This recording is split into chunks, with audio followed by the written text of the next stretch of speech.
안녕하세요. 오늘은 정말 흥미로운 식물, 바로 하늘이 내린 기적의 식물 대마에 대한 이야기를 해볼까 합니다. 대마하면 혹시 어떤 이미지가 떠오르시나요? 아마 많은 분들이 마약이라는 부정적인 인식을 먼저 떠올리실 텐데요. 하지만 대마는 인류 역사와 함께 해온 아주 특별한 식물이라는 사실. 오늘은 그 두 얼굴을 파헤쳐보는 시간을 가져보겠습니다. 자, 그럼 시작해볼까요? 대마, 또는 우리가 흔히 삼이라고 부르는 이 식물은 학명으로 칸나비스 사티바 L 이라고 합니다. 이 친구는 무려 8,000년 전부터 인류가 재배해온 세상에서 가장 오래된 작물 중 하나예요. 기원전부터 우리 조상들과 함께 삶을 공유해왔으니 정말 대단하죠? 처음에는 옷감이나 밧줄 같은 섬유를 얻고 또 배를 채울 식량으로 사용했다고 합니다. 중국 신석기 시대 유적지에서도 대마 사용 흔적이 수두룩하게 발견될 정도로 대마는 고대 인류의 생활에 깊숙이 자리 잡고 있었어요. 생활 필수품인 옷감, 밧줄, 그리고 불을 밝히는 기름은 물론 심지어 의약품으로까지 그 쓰임새가 무궁무진했으니 정말 팔방미인이 따로 없었겠죠? 특히 중국에서는 대마를 의학적으로 가장 먼저 활용한 역사를 가지고 있습니다. 전설 속의 염제 신농씨가 쓴 의학서인 신농본 초경에는 대마가 여성질환, 각기병, 말라리아, 변비, 류머티즘 등 다양한 질병에 효과가 있다고 기록되어 있어요. 심지어 수술 시 통증을 줄여주는 마취제로도 사용되었다니 이건 서양보다 무려 2000년이나 앞선 경이로운 기록입니다. 게다가 여러분이 지금 보고 계시는 영상의 근간이 되는 종이, 이 종이도 대마로 만들어졌다는 사실 알고 계셨나요? 체륜이 발명한 대마 종이는 인류 문화 발전에 정말 혁명적인 역할을 했죠. 중국뿐만 아니라 인도에서는 대마를 종교적인 제의에 활용하고 힌두신 시바와 관련지어 대마 음료인 방을 신성시하며 마시기도 했습니다. 중동에서는 기원전 2700년 전부터 대마를 의약품, 밧줄, 직물로 사용했고 대마를 가공한 해시시 문화가 널리 퍼지기도 했죠. 아프리카의 고대 이집트에서는 피라미드를 쌓을 때 튼튼한 대마 밧줄을 사용했으며 의료와 제의에도 쓰였다고 하니 대마가 전 세계 인류에게 얼마나 중요한 존재였는지 짐작할 수 있습니다. 유럽으로 넘어오면 고대 그리스인들은 대마 씨앗을 추출해 만든 음료를 마시며 체력을 증진했다고 해요. 로마인과 바이킹은 거친 바다를 항해하는데 필수적인 밧줄, 돛, 그물을 대마로 만들었습니다. 중세와 근세를 거치며 대마는 유럽 전역으로 확산되었고 1600년대 이후에는 콜럼버스가 신대륙을 발견할 때 사용했던 돛도 대마로 만들어졌을 정도로 아메리카 대륙까지 그 존재감을 과시했습니다. 그렇다면 우리의 한반도에서는 어땠을까요? 우리 민족은 고조선 시대부터 대마, 섬유를 사용한 흔적이 발견될 정도로 대마와 깊은 관계를 맺어왔습니다. 삼국시대에는 대마 길쌈이 국가적인 행사로 발전했고 신라에서는 재래용 직물로도 대마가 사용되었어요. 고려와 조선시대에는 대마포, 즉 삼배가 중요한 교역품이자 백성들의 생활 필수품이 되었죠. 20세기 중반까지만 해도 우리나라에서도 대마 재배가 아주 활발했습니다. 1950년대 후반에는 무려 9,000헥타르에 달하는 땅에서 대마가 재배되었다고 하니 지금으로서는 상상하기 어려운 규모죠. 하지만 이렇게 유용했던 대마가 1970년대 이후부터는 마약이라는 오명을 쓰게 되면서 그 위상이 급변합니다. 1976년 대마관리법이 제정되면서 대마는 어떤 형태로든 금지되었고 이후 재배 면적은 급격히 줄어들어 현재는 10헥타르 남짓한 아주 소규모로만 재배되고 있습니다. 대체 무슨 일이 있었던 걸까요? 지금부터는 대마의 또 다른 얼굴, 바로 악마의 풀이라는 오명이 어떻게 생겨났는지 그 시대적 배경을 함께 살펴볼게요. 1970년대 우리나라는 박정희 정권의 비상계엄과 유신헌법 선포로 국민의 기본권이 크게 억압되던 시기였습니다. 정부의 비판적인 목소리를 내는 세력들이 제약을 받으면서 문화연예계에 대한 관리 정책도 강하게 추진되었죠. 이때 대마초 단속이라는 카드가 크게 이슈화되기 시작합니다. 당시 많은 연예인들이 대마초 파동에 연루되면서 언론에 집중적으로 보도되었고 이는 마치 정치적인 도구처럼 활용되기도 했습니다. 실제로 대마초가 심각한 사회 문제를 일으켰다기보다는 다른 정치적 목적을 위해 과장되고 증폭된 면이 있었던 거죠. 대마는 역사적으로 천사의 풀이라 불릴 만큼 인류에게 유용했지만 동시에 악마의 풀이라는 낙인이 존재했던 것도 사실입니다. 이런 부정적인 인식의 시작에는 미국의 영향이 컸습니다. 1930년대 미국의 마리화나 세금법 제정 이후 대마 사용자는 사회적으로 낙인 찍히며 범죄자로 취급되기 시작했습니다. 그리고 이러한 미국의 정책이 우리나라에도 고스란히 영향을 주면서 대마초는 불법 마약이라는 규정을 받게 된 것입니다. 하지만 대마에 대한 사회적 논의는 끊이지 않았습니다.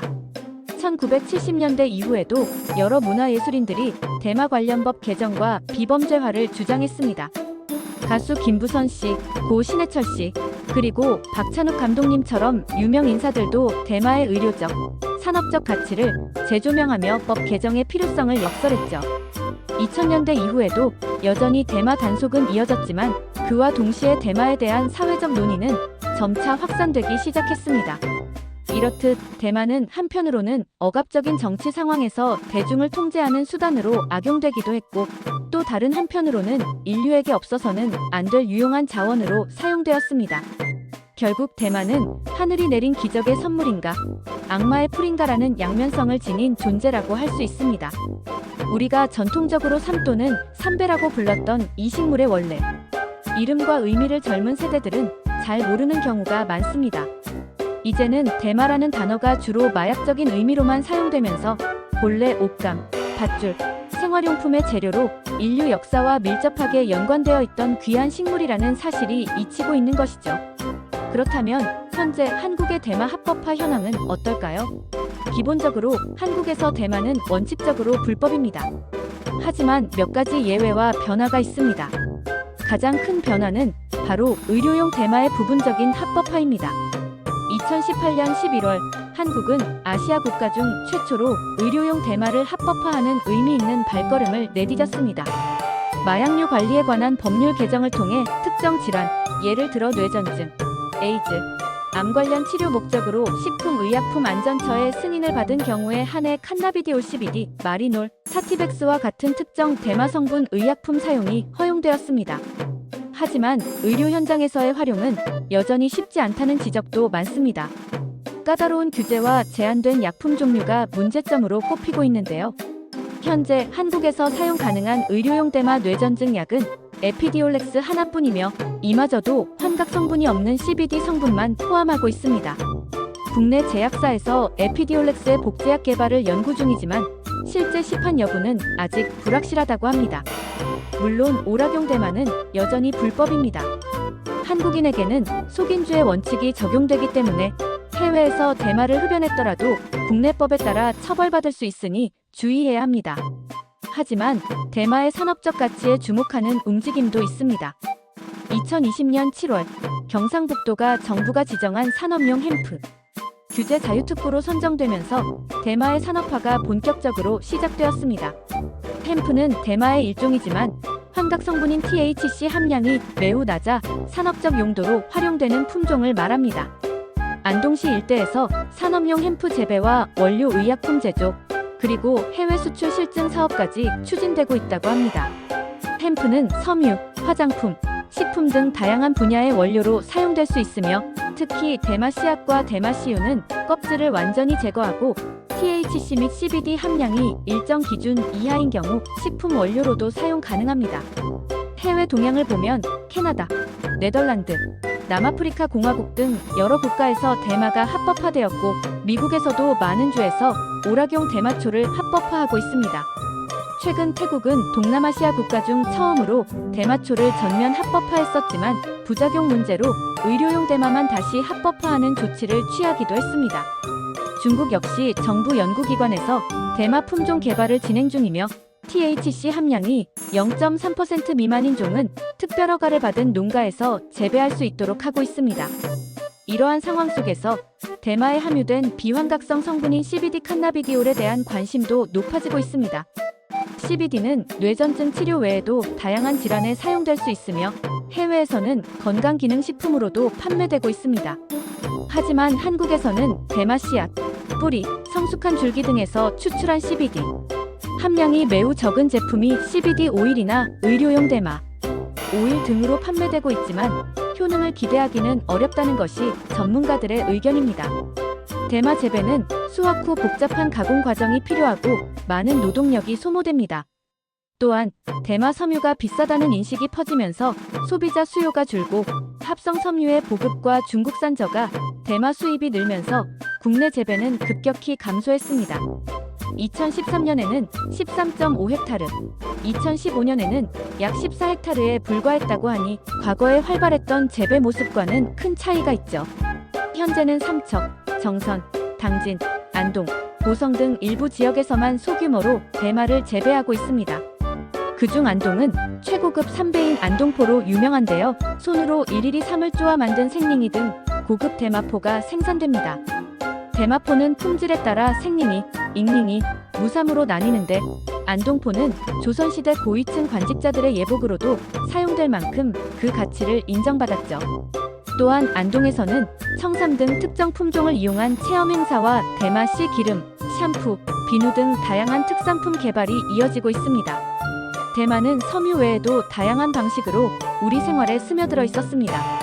대마 속대, 즉 대마 줄기 속 부분은 거름이나 지붕 재료, 벽체 재료로 쓰였고 심지어 횃불이나 농기구 재료로도 활용되었습니다.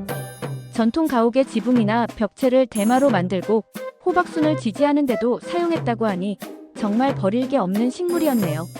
농사철에는 농신대를 만들고 백중놀이 등 민속놀이에도 대마가 등장합니다. 여름철 호박 손치기, 민간요법으로 쓰인 대마씨나 입달인 약, 그리고 한의학에서는 마자인 대마 종자를 변비, 당뇨, 산후 어혈 치료 등에 처방하기도 했습니다. 대마와 길쌈 문화는 특히 여성들의 삶과 밀접했습니다. 삼배를 짜는 여성들의 노동요인 삼배 길쌈 노래는 지금까지도 전해져 내려오고 있습니다.